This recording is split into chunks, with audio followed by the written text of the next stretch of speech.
तो जल्दी शुरू करते हैं। व्हाट स्टैटिस्टिक्स चैप्टर 1 हम लोग पार्ट 1 हमने कंप्लीट कर लिया था, वो आप मेरे यूट्यूब पर देख लेना। दोनों को मैं साथ में डाल दूँगा क्योंकि वीडियो मैंने कंप्लीट कर लिया है, लेकिन मैंने उसको यूट्यूब पर डाला नहीं है, बट मैं दोनों वीडियोस को साथ में डाल दूँगा। अभी ये 1.5 पेज ही बचा हुआ है, ये चैप्टर फटा हुआ पेज, सॉरी। तो 2 पेज बचे हुए हैं, तो इनको मैं कंप्लीट करता हूँ और आपको यूट्यूब पे अवेलेबल कराता हूँ। What is statistics? स्टैटिस्टिक्स क्या है? At as you probably ready know more about statistics. आपको पता नहीं होगा स्टैटिस्टिक्स की ज़्यादा जानकारी, ज़्यादा क्या है स्टैटिस्टिक्स, तो हम लोग इसके बारे में जानकारी लेते हैं।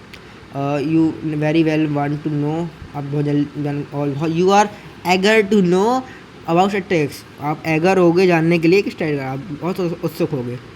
तो statistics deal with the collection. Statistics क्या करता है? कलेक्शन वो डील करता है collection, analysis, interpretation, presentation end of numerical data. यानी क्या करता है स्टैटिस्टिक्स डील्स किसके, मतलब वो किसके साथ संबंध रखता है? कलेक्शन, मतलब जब आप डाटा को कलेक्ट करते हो, उसको एनालाइज करते हो, उसको इंटरप्रेट करते हो और उसको देन प्रेजेंट करते हो। किसको? न्यूमेरिकल डाटा, यानी कि economical data. It is branch of mathematics. एक क्या है? मैथमेटिक्स की एक ब्रांच है। Also use in the disciplines much as accounting. Accounting में डिसिप्लिन रखने के लिए भी यूज़ होती है। अकाउंटिंग में, इकोनॉमिक्स में, मैनेजमेंट में, फिजिक्स में, फाइनेंस में, साइकोलॉजी में, सोशोलॉजी में, इन सब में स्टैटिस्टिक्स यूज़ होती है as maths for its discipline. Here we are concerned with the data from. एक इम्पॉर्टेंट लाइन है, ये ध्यान रखिएगा, ये बहुत इंपॉर्टेंट चीज़ है। Text deal with the collection, analysis, interpretation and presentation of numerical data. ये इंपॉर्टेंट लाइन है, इसको आप मन में याद रख लेना। आगे पढ़ते, we are concern with data from field of economics.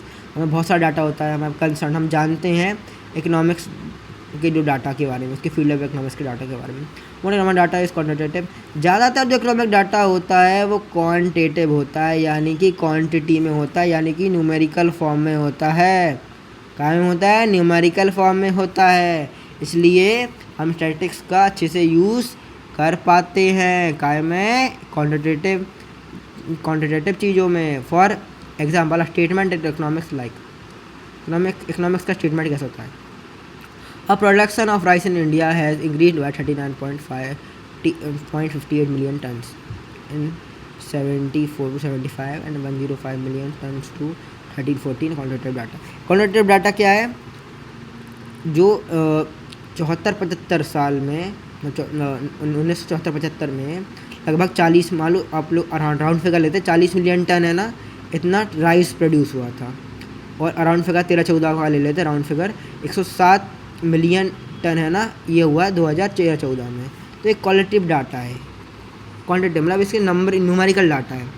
अब हम क्वालिटेटिव डाटा क्या होगा कि उसकी वैरायटी क्या है, उसकी क्वालिटी कैसी है, बढ़िया है, उसमें कितना ख़राब प्रकार का चावल है, कितनी कौन कौन सी वैरायटी का चावल है, वो क्वालिटी होगी उसकी। इसमें आप 10 प्रकार के चावल मैं बता दूँ, बासमती राइस, काली मूँछ, सरबती गेहूँ, नॉर्मल गेहूँ, अलग अलग प्रकार की होते हैं, छोटा कुछ होता है, नाम याद नहीं आ रहा यार। तो एक क्वांटिटेटिव डाटा है और इसका यूज़ होता है, हम स्टैटिस्टिक्स में करते हैं। In addition the quantitative data economics also, in addition to quantitative data in economics also qualitative. ये क्या बोल दिया भाई? अभी आप तो क्वांटिटेटिव समझा रहे थे, लेकिन अब ये बोल रहे हैं कि इकोनॉमिक्स में क्वालिटेटिव डाटा का भी उपयोग बहुत ज़्यादा किया जाता है। क्वालिटेटिव डाटा का the chief characteristics of each information that they describe attributes a single person or group person that is important to record accurate possibility even though cannot measured in quantitative terms. quantitative terms क्या है? ऐसी चीज़ें, ऐसी characteristics, ऐसी information जो आप numerical data में उसको आप मेजर नहीं कर सकते, वो क्वालिटेटिव है। और जब उसको क्वांटिटेटिव टर्म्स में ऐसी चीज़ें, ऐसी कैरेक्टरिस्टिक्स, ऐसे पर्सन के बारे में, ग्रुप के बारे में, ऐसे इंपॉर्टेंट रिकॉर्ड होते हैं जो एक्यूरेटली पॉसिबल नहीं होते क्वालिटेटिव डाटा में उसको मेज़र करना। फॉर एग्जांपल जेंडर, अब जेंडर को आप कैसे क्वांटिटेटिव में समझ में आएगा। Discriminate person as man, women, boy, girl, often possible and useful. State information about attributes of the person in terms of degree like better, sex, healthy. तो ये बोला क्वांटिटेटिव मतलब होता है कि जैसे आपने गिनती कर ली कि 100 बॉयज़ हैं 100 गर्ल्स हैं, ये तो क्वांटिटेटिव हो गया। लेकिन वो बॉयज़ में कितने हेल्दी हैं, कितने फिट हैं, कितने मोटे हैं, कितने सिक हैं, कितने आलसी हैं, इन सब को कितने स्किल्ड है, कितने हाईली स्किल्ड है, ये है क्वालिटेटिव इन्फॉर्मेशन। यानी कि किसी आदमी की क्वालिटीज़ या किसी चीज़ की क्वालिटी बताएगा तो क्वालिटेटिव है, क्वांटिटी बताएगा तो क्वांटिटेटिव है। Statistics is often used economics to other social science collected or stored automatically like quantitative information whether single person or also group of person. Economics quantitative information or statistics is often used in economics other social science collected. जो statics है या qualitative information है वो economics में और other social sciences में use collectively store systematically collect की जाती है, स्टोर की जाती है सिस्टमेटिकली, क्योंकि वो फ़ायदेमंद होती है ना। इस डाटा को यूज़ करके वो अपने जो आगे के इकोनॉमिक वो जो स्टेप्स लेंगे उसमें फ़ायदा लेते हैं। उसको कैसे इन्वॉल्व करके, जैसे यहाँ पर दिया ना, you will study subsequent statistics involve collection of data. अभी आप कलेक्शन ऑफ डाटा में पढ़ोगे टेबुलर, डायग्रामेटिक, ग्राफिक फॉर्म, ये आप मतलब ये प्रेजेंटेशन होगी जो अपने क्वालिटेटिव और क्वांटिटेटिव डाटा मिलाएगा होगा, उसको प्रेजेंट करने के लिए आप टेबुलर, डायग्रामेटिक और ग्राफिक फॉर्म यूज़ करते हो। Then summarised calculating various numerical indicates, mean, variance, standard deviation, इन सब का यूज़ करके आप कैलकुलेट करते हो न्यूमेरिकल इंडिकेट्स को। Represent broad characters collected information finally data is analysed and interpreted. और जब आपने देखा होगा कि आप इन सब चीज़ों को कलेक्ट कर लेते हो इन्फॉर्मेशन को, तो फिर आप उस डाटा को एनालाइज करते हो, इंटरप्रेट करते हो, उसके बाद जाके उसको प्रेजेंट करते हो। तो व्हाट स्टैटिस्टिक्स डज, स्टैटिस्टिक्स क्या करती है? स्टैटिस्टिक्स क्या करती है? Indispensable tool. स्टैटिस्टिक्स क्या है? एक इंडिस्पेंसेबल टूल है an economic that help understand economic problems. ये एक ऐसा टूल है जो इकोनॉमिस्ट को हेल्प करती है इकोनॉमिक प्रॉब्लम को जानने के लिए। तो जब इकोनॉमिक प्रॉब्लम क्या होती है? स्कैरसिटी कितनी बड़ी है, कितनी छोटी है, इसको जानने के लिए हमें टूल्स का यूज़ करना पड़ता है। वो कौन से टूल्स? स्टैटिस्टिक्स के टूल्स का। तो आगे बढ़ते हैं। Using its various methods effort to made find causes behind in the help of qualitative economic problems. हम इसका जो हम स्टैटिस्टिक के जो टूल्स होते हैं उनका उपयोग करके हम क्वालिटेटिव क्वांटिटेटिव फैक्ट्स को निकालते हैं और इकोनॉमिक प्रॉब्लम को सॉल्व करने की कोशिश करते हैं उनसे। Once the cause of problem identify, अगर एक बार जो कॉज है वो आइडेंटिफाई हो जाता है ना, it is easier to formulate certain policies to tackle.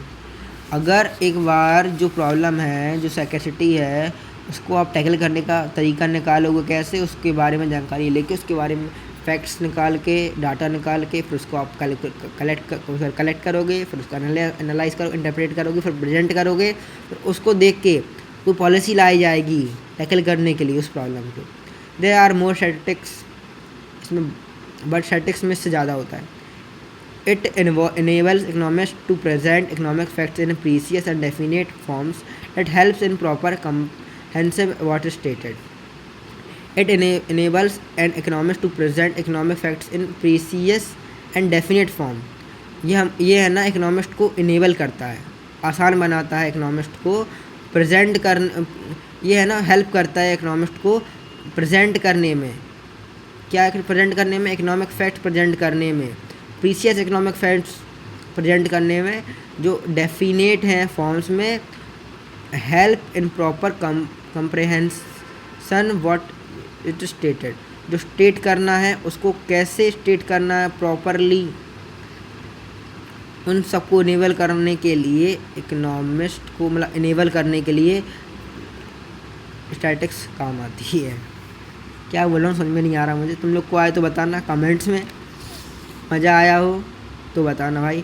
Economic facts are expressed in statical terms. जो इकोनॉमिक्स के फैक्ट्स होते हैं वो स्टैटिकल टर्म्स में ही आते हैं, नॉर्मल सी बात है, क्या है उसमें। Become exact facts are more convincing than value comment. जो एग्जैक्ट फैक्ट होते हैं ना वो कन्विंसिंग होते हैं वैल्यू कमेंट से। जो मान लो जो फैक्ट्स हैं, जैसे मान लो मोदी जी आज सीएम है, मतलब पीएम है देश की, ये एक एग्जैक्ट फैक्ट है। लेकिन मोदी जी अगले 10 साल और पीएम रहेंगे, ये एक वर्ग्यू कमेंट, बात चले 10 साल और रहेंगे, ये एक फैक्ट नहीं है बट एक वर्ग्यू स्टेटमेंट है, बात चल रही है इस पर। लेकिन मोदी जी पीएम है, ये है फैक्ट, ये है बात के 10 साल और रहेंगे, ये बात रहेगी। For intense saying that the precious figures 310 people died in recent अगर आप पता करो तो कुछ सालों पहले अर्थक्वेक में कश्मीर में 310 लोग मारे गए थे। The factual and third statical data, जो स्टैटिकल डाटा को यूज़ करके ये फिगर निकला था। We are saying 100 of people dies is not, यहाँ पे 100 ऑफ पीपल मरे या नहीं मरे, ये सबको जानकारी दिखाने के लिए स्टैटिक्स का यूज़ किया गया है वहाँ पे। Statistics also condensing mass data into a numerical measure. जो स्टैटिक्स का ये एक और चीज़ में हेल्प करता है, जो कंडेंसिंग मैस डाटा, मान लो हज़ारों लोगों का डाटा है, हज़ारों लोगों का, तो उसको कंडेंस करके है ना ये एक मिड वैल्यू, एक एवरेज निकाल के आपको देगा। क्या निकाल देगा? एवरेज निकाल के देगा, जो आपको हेल्प करेगा, क्या में हेल्प करेगा? इसको मेज़र करने के लिए, इसको इंटरप्रेट करने के लिए, इसको प्रेजेंट करने के लिए, इसको एनालाइज करने के लिए। Numerical measures help to summarise data. Numerical measure होते हैं वो हेल्प करते हैं डाटा को समराइज करने के लिए। It would be impossible for you to remember incomes of all the people in our data of number of people very large. आपको लिए इम्पॉसिबल है कि आप हर एक आदमी का कितना इनकम हो रहा है ये जानकारी रख पाएँ, है ना, ये वेरी लार्ज है, तो इसके लिए आप स्टैटिस्टिक्स का यूज़ कर सकते हैं। It one can be remember easily a summary because like a average income of statistical. आप है ना सबकी तो नहीं कर सकते, लेकिन आप एक एवरेज इनकम निकाल सकते हैं पूरे देश के लोगों की, या किसी कंपनी के लोगों की, या कुछ ग्रुप की, या उसमें कितने लोग कैसे कमाए उसका एक। मान लीजिए एक हम लोग का जो स्कूल है उसमें मान लो जो पुराने स्टूडेंट्स हैं, मान लो 100 पुराने स्टूडेंट्स हमारे यहाँ मिलने आए, उन्होंने बोला कि हम सबकी कमाई आज एवरेजली 1 लाख रुपये है, लेकिन उसमें कोई लोग 10,000 रुपये महीना भी कमा रहे हैं और कुछ लोग क्या बोलते हैं 10 लाख महीना भी कमा रहे हैं, तो ये डिस्पैरिटी हो जाती है और ये मतलब ये एवरेज निकाल देते हैं। या one can easily figure like average income obtain statistical economic average निकालना इजी पड़ जाता है। टेट summarise presents meaningful overall information about data. जो स्टैटिकल होता है, स्टैटिक्स होता है, वो प्रेजेंट कर पाता है, समराइज कर पाता है meaningful data information about marks. जो मार्क्स डाटा होता है ना उससे मीनिंगफुल डाटा निकाल लेता है कौन? स्टैटिक्स। उसको समराइज और प्रेजेंट करके quite after statics used in maintaining relation between different economic factors. Statistics एक ये ऑल्सो ये हेल्प करता है और यूज़ होता है रिलेशन से फाइंड करने में काय के बीच में इकोनॉमिक फैक्टर्स के। मान लो 2 इकोनॉमिक फैक्टर हैं, उनके ये एक उसका जो न्यूमेरिकल डाटा है, इसका एक न्यूमेरिकल डाटा है, उसका जो रिलेशनशिप है, ये रिलेशनशिप कौन एस्टेब्लिश करता है? स्टैटिस्टिक्स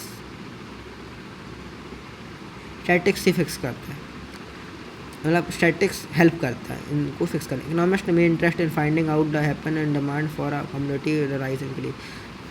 ये क्वेश्चन दिया हुआ है कि इन इकोनॉमिस्ट को इंटरेस्ट होते हैं कि फाइंड करने में कि जो डिफरेंट कमोडिटीज़ है उनकी डिमांड और प्राइस की इंक्रीज डिक्रीज कैसे हुई है कमोडिटीज़ की। Would you supply commodity affect changes on price और would consumption expenditure increase in average income और what happen general prices level and statement expand. सारे क्वेश्चन दिए, इन सब में स्टैटिस्टिक्स का यूज़ होके आप इन क्वेश्चन का आंसर निकाल सकते हो। Such question are only answered and relationship exist between various. जो इतने भी क्वेश्चन दिए हैं ना इन सब का आंसर कैसे निकालोगे? जब रिलेशनशिप होगा काय में, रिलेशनशिप होगा, रिलेशनशिप एग्जिस्ट करेगा वेरियस इकोनॉमिक फैक्टर्स के बीच में। अगर जो वेरियस इकोनॉमिक फैक्टर्स हैं उनके बीच में रिलेशनशिप होगा तभी ये सारे जो सामने वाले क्वेश्चन हैं उनका आप आंसर दे पाओगे। Whether such relationship exist or not can be easily verified. अगर ये रिलेशन है या नहीं इसको वेरीफाई करने के लिए आप स्टैटिस्टिकल मेथड का यूज़ कर सकते हो और इजीली कर सकते हो। तो हम कैसे economist might assume certain relationship between them like whether test consumption. कभी कभी है ना जो इकोनॉमिस्ट होते हैं वो एज्यूम कर लेते हैं रिलेशनशिप को बिटवीन देम, उन चीज़ों उन फैक्टर्स के बीच में एज्यूम कर लेते हैं। Like test whether assumption she is he made about relationship valid or not to do only the statical techniques.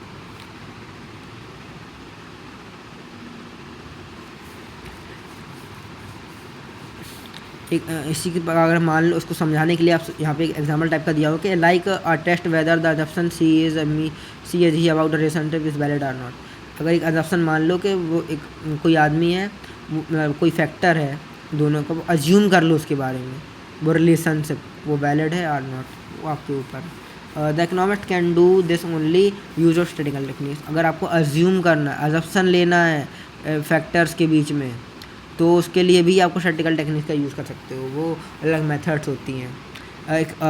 Another intense the economist might interest in predicting changes and one factor change in other factor. Economist predict कर लेते हैं कि एक factor अगर change होगा दूसरा factor भी change होता है, वो इफेक्ट करते हैं दूसरे पे, तो इसको प्रोडक्शन कर लेते हैं इकोनॉमिस्ट ईजिली। कैसे करते हैं? क्योंकि उनको पता है कि अगर मान लो इस कमोडिटी पे अगर इफ़ेक्ट होगा तो इस वाली कमोडिटी पे भी इफ़ेक्ट होगा। अगर ये राइस होगी तो ये लो होगा, या फिर ये राइस होगा तो ये लो होगी, ऐसा कुछ हो सकता है। या फिर दोनों राइस करेंगे या दोनों फॉलो करेंगे, ऐसे। For she he might interest in knowing impact of today's investment income. आजकल के लोग इंटरेस्ट बहुत ज़्यादा लेते हैं इकोनॉमिस्ट में, इन्वेस्टमेंट की, नेशनल इनकम के बारे में, फ्यूचर के बारे में, इस चीज़ों के बहुत ज़्यादा इंटरेस्ट लेते हैं। आप भी इंटरेस्ट लीजिए, न्यूज़पेपर वगैरह पढ़िए। Exercise can not be undertaken without knowledge of statics. जो एक्सरसाइज मतलब होता है कि इसका इस्तेमाल आप करो, आप इसका बिना इस्तेमाल करें आप स्टैटिस्टिक्स का नॉलेज गेन नहीं कर पाओगे, ये कहने का मतलब इसका। अब यहाँ पे दिया sometimes formulation of plans and policies requires knowledge of future trends. कभी कभी जो फॉर्मुलेशन होते हैं, जो प्लान्स होते हैं, इकोनॉमिक प्लान्स होते हैं, उनको फ्यूचर ट्रेंड्स को देख के नॉलेज पॉलिसीज बनानी पड़ती हैं। Example and economic planner has to decide 2017 एक इकोनॉमिक प्लानर ने डिसाइड किया 2017 में how much the economy should be produce in 2020। एक इकोनॉमिक प्लानर ने ये सोचा कि 2017 में जो प्रोड्यूस हो रहा है वो अगले 2020 तक कितना प्रोड्यूस होगा, ये उसने स्टैटिस्टिक्स के द्वारा से ये निकाली है। In other word one must have been could be expected level of consumption 2020। तो क्या होता है कि इकोनॉमिक प्लानर है जो उसने अज्यूम किया है कि जो लेवल ऑफ कंजप्शन 2020 में कितना होगा in order to decide the production plan for economic 2020। तो अगर उसने सोचा कि इतना कंजप्शन होगा 2020 में, उसका उसमें प्रोडक्शन कितना लगेगा ये भी वो पता कर लेगा। बट ये अजम्पशन होता है, ज़रूरी नहीं ऐसा हो, it is assumption. The situation might be make subjective judgement based on guess about consumption 2020। ये एक सब्जेक्टिव जजमेंट होता है क्योंकि कंजप्शन के बारे में बता तो रहा है बट ज़रूरी नहीं है, गैस है, only a gas, not verified cheese but gas है। अगर ये गैस सही होता है तो फ़ायदा ही फ़ायदा है, और गैस गलत होता है तो नुकसान ही नुकसान है। अल्टरनेट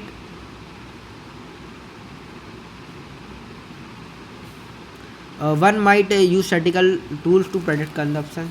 आप कंजप्शन को प्रेडिक्ट करने के लिए आप स्टैटिकल टूल्स का यूज़ कर सकते हैं। 2020 का जो उसमें बताया गया है, एग्जांपल दिया है data of consumption past years recent year of सर्वे। जो कंजप्शन ऑफ ना डाटा है ना इन पास्ट ईयर्स का है ना, सर्वे के द्वारा क्या मतलब इकट्ठा किया जाए। सर्वे कौन कराती है? ज़्यादातर जो NSO सर्वे कराती है, जो नेशनल सर्वे होते हैं वो NSO कंपनी कराती है। कंपनी नहीं, मान लो एक मिनिस्ट्री टाइप की है। इसके बारे में हम आगे पढ़ेंगे आगे चैप्टर्स में। Statistical methods help formulating appropriate economic policies solving economic problem. जो स्टैटिस्टिक्स है वो फॉर्मुलेट करती है अप्रोप्रिएट इकोनॉमिक पॉलिसीज को सॉल्व इकोनॉमिक प्रॉब्लम। अब स्टैटिस्टिक्स है वो अलग अप्रोप्रिएट प्रॉब्लम्स को सॉल्व करने के लिए अलग स्टैटिस्टिकल मेथड्स का उपयोग करती है। तो आखिरी चीज़ ये क्या दिया हुआ है, कंक्लूज़न है, पढ़ूँ या ना पढ़ूँ, पढ़ ही लेता हूँ। Today we analysing statistics analyse serious economic problem such as rising prices, growing public development, poverty and solving problem. हमने देखा है, आज के दिनों में देखा हुआ है कल बहुत सी सीरियस इकोनॉमिक प्रॉब्लम चल रही हैं, जैसे राइस प्राइस हो रहा है, ग्रोइंग पॉपुलेशन, एम्प्लॉयमेंट, पॉवर्टी है, इन चीज़ों के बारे में।